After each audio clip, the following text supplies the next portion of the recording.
Bismillahirrahmanirrahim. Assalamualaikum. Kedatangan tamu berupa ular. Bismillahirrahmanirrahim. Assalamualaikum warahmatullahi wabarakatuh. Saudaraku dimanapun kalian berada, semoga kalian kita semua senantiasa selalu dalam lindungan Allah Subhanahu wa Ta'ala. Amin. Seperti biasa, jangan di skip teman-teman, khawatir kalian melewatkan beberapa kalimat yang bisa saja itu bermanfaat. Dan terus ikuti channel ini agar saudaraku tidak ketinggalan informasi-informasi seputar dunia ruqyah syariah. Kali ini saya akan bercerita teman-teman pengalaman saya beberapa waktu atau beberapa tahun yang lalu. Ya, kurang lebihnya sekitar 10 tahunan yang lalu. Dimana waktu itu saya meruqyah 2 pasien bersamaan di tempat yang berbeda dan waktu yang berbeda. Artinya di sini saya tidak sempat pulang dan langsung ke tempat berikutnya. Jadi sekitar 10 tahun yang lalu, tepatnya itu waktu Presiden Jokowi sekitar masih 1 tahunan. Jadi saya bersama teman saya itu dijemput oleh pasien dari Wonogiri. Jadi saya meruqyah ke Wonogiri dari seorang pengusaha mie. Jadi beliau ini produsennya mie. Nah, kita ke Wonogiri itu untuk meruqyah orang tuanya. Sesampainya di Wonogiri, kita bermalam di sana teman-teman. Semalam kita di sana. Nah, kita juga akhirnya ditelepon oleh seorang pasien yang mendadak harus kita menangani salah satu saudaranya. Nah, dari percakapan akhirnya kita janjian setelah dari Wonogiri, baru kita langsung ketemuan di titik yang sudah ditentukan, yaitu di Solo. Nah, selesai kita itu meruqyah di Wonogiri, barulah kita pulang, tapi bukan ke rumah, langsung kita menemui pasien berikutnya, yaitu dari Solo. Jadi kita ini harusnya ke Probolinggo ya, dari Wonogiri pulang ke Probolinggo, tapi di sini kita dari Wonogiri langsung ke Solo. Nah, di Solo kita ketemu dengan pasien kita, barulah di situ kita oper atau ganti kendaraan. Nah, dari Solo kita langsung ke Magelang, teman-teman. Nah, nyampe di Magelang itu sudah malam. Kita tidak bisa langsung ke TKP karena sudah tidur ya. Akhirnya kita istirahat di hotel. Nah, paginya kita baru dari hotel berangkat ke TKP. Saudaraku, jadi pasien kita yang di Magelang ini itu divonis gagal ginjal.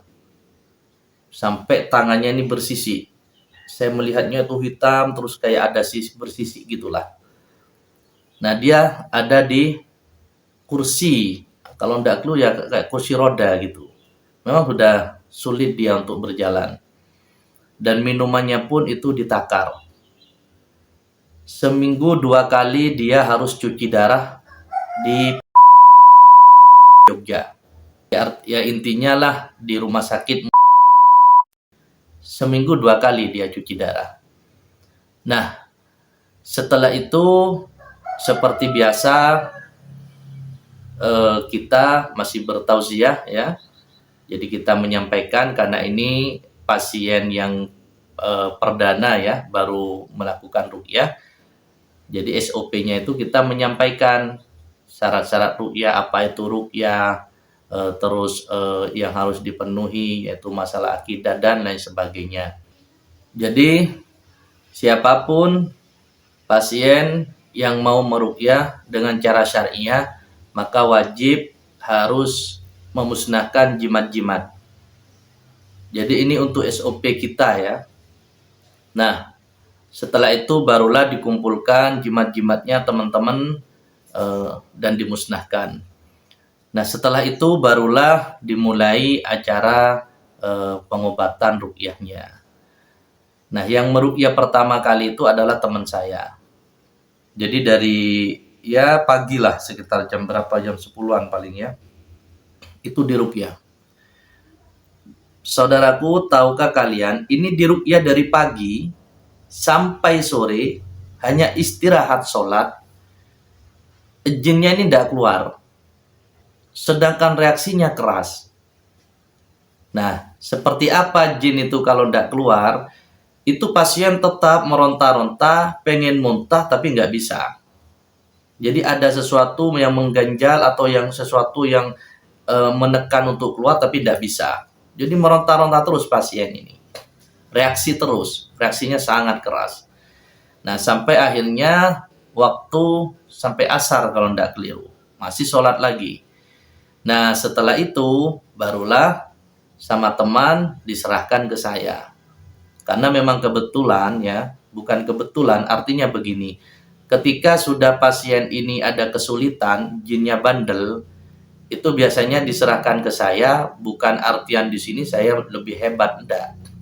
Tapi kebetulan saya ini bagian gorok. Jadi kalau sudah jinnya bandel itu sama teman-teman selalu dibilang, kalau ndak keluar kon, tak kasih ke Ustadz Selamat. Ustadz Selamat itu tukang gorok, gitu. Bahasanya begitu. Nah, karena ini ndak keluar, akhirnya saya yang gilir. Nah, ketika saya sudah ganti yang meruqyah, akhirnya saya gorok ini lehernya. Karena memang ndak ada, ndak mau keluar dia, jinnya ndak mau keluar. Nah, ketika saya gorok terus yang harusnya paling tidak minimal muntah ini nggak ada, terus seperti itulah. Jadi kalian kan sering melihat ya gimana reaksinya orang kalau sudah diruqyah, nah seperti itu. Tapi tidak ada yang keluar gitu. Nah, saya curiga nih, kok ini ada tingkat kesulitan, ada apa? Padahal jimat-jimatnya sudah nggak ada. Tapi saya nggak percaya nih. Kenapa? Jadi begini ceritanya. Ini belum saya cerita teman-teman. Pasien ini ya, ini orangnya sangat positive thinking. Dia tidak pernah berpikir negatif kepada siapapun. Karena dia berpikiran ketika dia baik pada orang, orang akan baik kepada dia.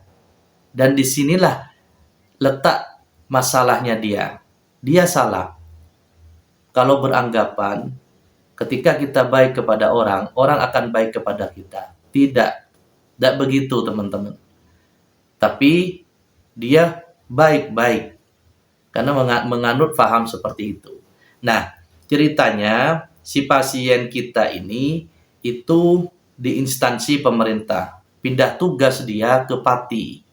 Nah, di Pati itu sudah disampaikan sama bawahannya. Ibu, kalau di sini nyikep bahasanya ya. Orang umum kan begitu, karena kepala-kepala sebelumnya itu berakhir dengan sihir gitu. Mana mungkin lah, enggak lah gitu. Karena kita kalau baik ya orang akan baik kepada kita. Nah, ternyata tidak berselang lama terjadi. Akhirnya dia sakit yang aneh, yang tidak wajar, langsung divonis gagal ginjal. Dan pasien kita ini sudah kemana-mana teman-teman. Jadi dia itu mulai ke paranormal, bahkan ke pastor. Dia datangi, dia minta berobat. Dan puncaknya itu bahkan kepada seseorang yang mengaku gurunya Jokowi. Jadi kalau tidak keliru itu masih belum 1 tahunan masih waktu itu Jokowi sudah jadi presiden. Tapi mohon maaf Pak Jokowi ya. Di sini saya bukan membahas Jokowinya, apalagi sekarang ini sedang viral ya masalahnya beliaunya itu soal dugaan ijazah palsu. Tapi itu bukan ranah saya dan bukan urusan saya. Di sini saya hanya bercerita tentang pasien ini gimana ketika dia sakit sampai melakukan apa saja agar dia itu sembuh. Mulai dari paranormal, dari pastor pun, bahkan sampai ke orang yang mengaku gurunya Jokowi. Tapi tidak ada hasil teman-teman. Jadi dia tiap minggu tetap harus cuci darah di rumah sakit Muhammadiyah Yogyakarta. Padahal dia harus umroh atau haji kalau tidak keliru. Dia kalau tidak keliru haji apa sama mau umroh gitu di waktu yang berbeda tentunya. Karena masih menjelang beberapa lama lah. Saya kurang ingat kalau soal itu. Intinya dia harus haji gitu. Nah, setelah itu saya kembali lagi ke cerita saya tadi ketika saya sudah menggorok ya. Jadi saya hentikan ruqyah saya. Saya berhenti, saya kumpulkan keluarga yang lain. Di situ kalau enggak perlu ya suaminya, semua yang ada di rumah itu. Saya tanya, mohon maaf, saya harus bertanya lagi. Sekali lagi saya mau tanya Bapak, Ibu, apakah yakin sudah tidak ada jimat lagi? Teman saya bilang sudah, tidak ada Ustadz. Bahkan yang ada di di lantai kan di keramik ya, itu juga sudah tidak ada, sudah diambil katanya. Terus saya masih tidak percaya. Saya tanya lagi, begini Pak ya, saya bukannya tidak percaya, cuman ini saya mengalami tingkat kesulitan, jinnya kayak tidak mau keluar ini. Biasanya masih ada sisa-sisa jimat. Jadi walaupun Bapak nih misal punya 10 jimat, dibakar 9, masih ada 1, itu sama saja Pak. Saya bilang begitu. Nah, Bapak kalau misal memang ada jimat, terus Bapak merasa eman untuk membakar atau memusnahkannya, tidak apa-apa. Kita nggak punya hak memaksa jenengan. Tapi di sini karena jenengan melibatkan kami untuk membantu ibu ini agar diruqyah, kita punya SOP. Nah, SOP ini harus dipenuhi Pak. Kadang kalau tidak, ya kita capek. Karena pengalaman di lapangan, kalau ada jimat itu sulit. Allah seakan-akan sudah tidak berkenan. Kadang memang Allah tidak berkenan sudah untuk menyembuhkan atau menyelesaikan masalah kita.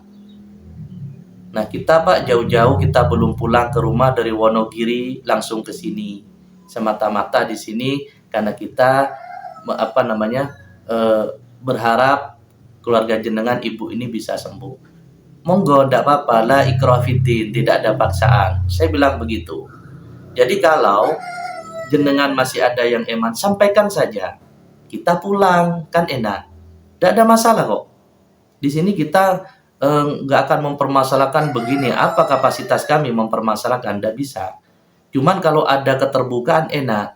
Misal nih, ada Ustadz tapi kita tidak bisa karena ini dari leluhur, boleh silahkan. Tapi kita langsung pulang, jadi tidak lama-lama.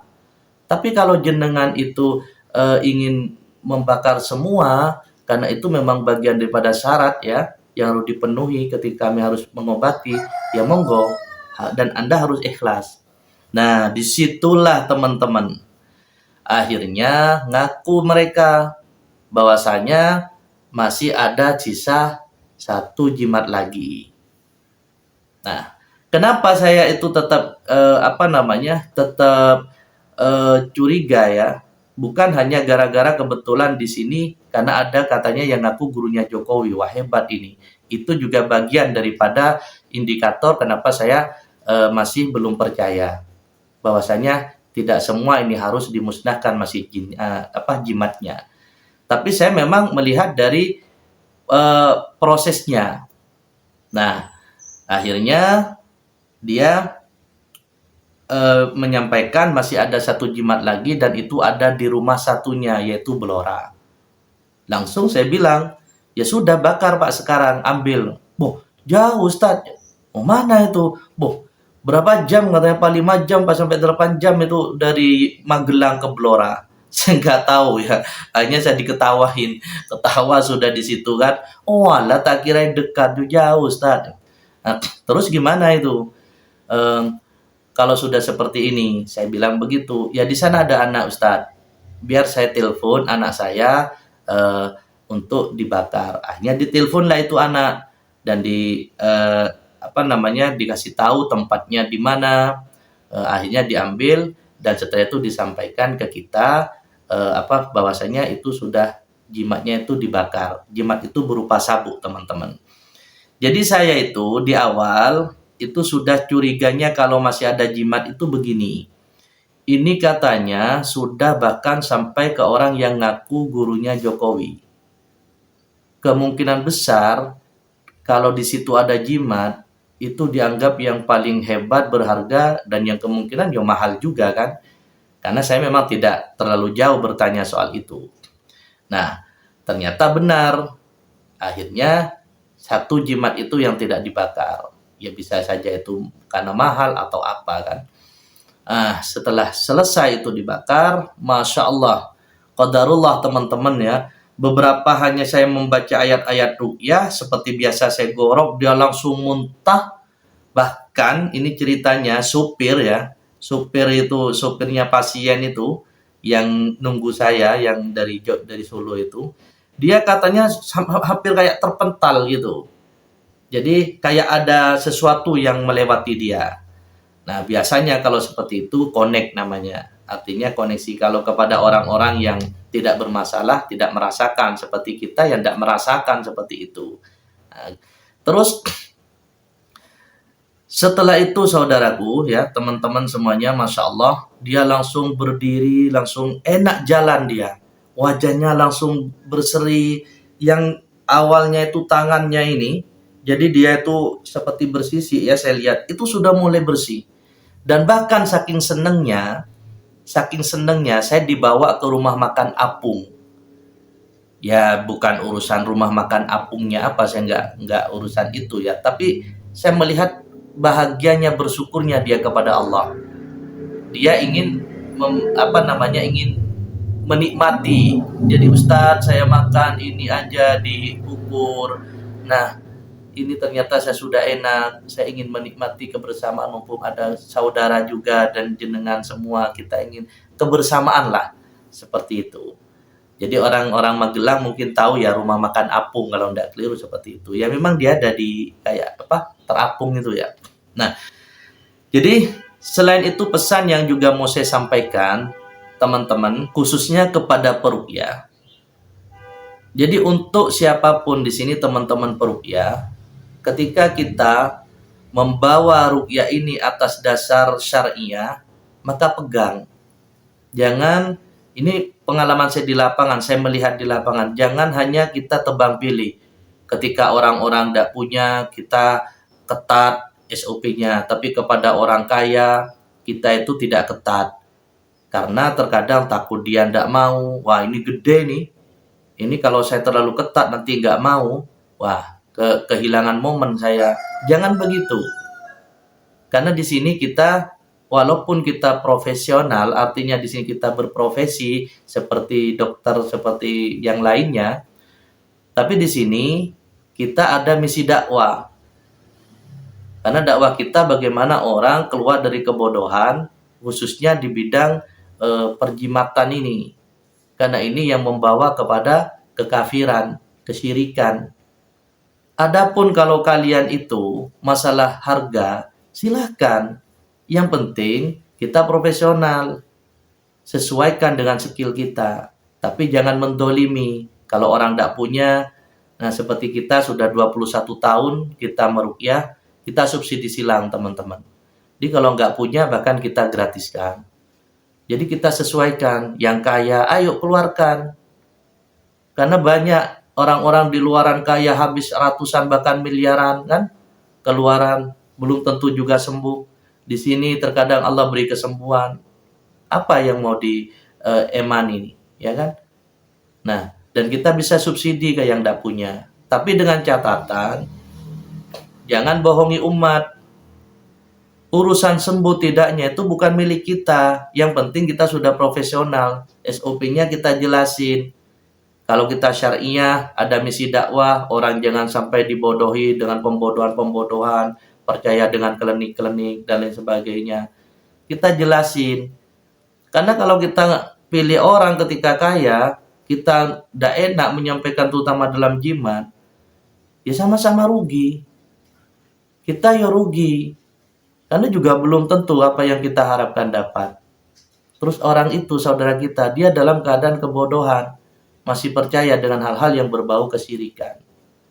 Nah, jadi apapun kepada siapapun, ayo kita itu tegasin, tapi dengan cara yang santun. Karena di sini tidak ada paksaan. Tidak elok juga kalau kita itu harus harus dibakar, kalau enggak kalian syirik begini, wah lari umat saudara. Jadi kita sampaikan, jadi kita kasih tahu. Karena apa? Karena kita ini bukan seperti pengajian, karena kita sudah dilibatkan, maka kita punya aturan, punya SOP. Kan tidak ada persoalan sebenarnya. Kalau di sini sama-sama orang mau menerima. Kalau menerima jalan, ya kita tidak boleh maksa juga ketika orang itu tidak mau jimat, jimatnya dibakar, kita malah paksa, oh iya sudah Pak, sebenarnya tidak apa-apa sih. Wah kacau kalau sudah seperti itu. Jadi ya kita harus siap juga tidak melanjutkan. Tapi kalau dia sudah ikhlas, maka kita bantu sebaik mungkin. Karena lagi-lagi kita tidak punya kapasitas dalam penyembuhan. Semua kehendak Allah. Yang punya kesembuhan itu adalah Allah. Nah, dan ini juga teman-teman, kenapa banyak saya itu menangani pasien, istilahnya rujukan. Jadi tidak sedikit saya itu kedatangan pasien bahkan diarahkan oleh peruqyah itu sendiri. Bahkan saya tidak kenal peruqyahnya itu siapa, namanya Ustadz ini, ada Ustadz ini, saya nggak kenal. Nah, ternyata dia sudah diruqyah, tapi nggak ada reaksi, nggak ada perubahan lah. Walaupun ke saya pun juga tidak harus ada perubahan. Tapi yang mau saya ceritakan di sini, ketika saya tangani, malah dia muntah-muntah, ternyata dia ada jinnya. Nah, setelah saya telusuri permasalahannya banyak masih masalah jimat, terutama itu. Dan ada hal-hal yang lain. Makanya skill itu tidak bisa di copy paste, teman-teman. Karena skill itu diasah berdasarkan juga jam terbang. Makanya kalau kalian mau menjadi teman-teman peruqyah yang baru memulai, kalau kalian mau menjadi peruqyah yang profesional, maka sering-seringlah di sini mempelajari tiap permasalahan dan jangan pernah takut untuk mengucapkan atau memberitahukan tentang SOP ruqyah syariah itu seperti apa. Mohon maaf kalau ada salah kata dari saya. Terima kasih banyak. Assalamualaikum warahmatullahi wabarakatuh.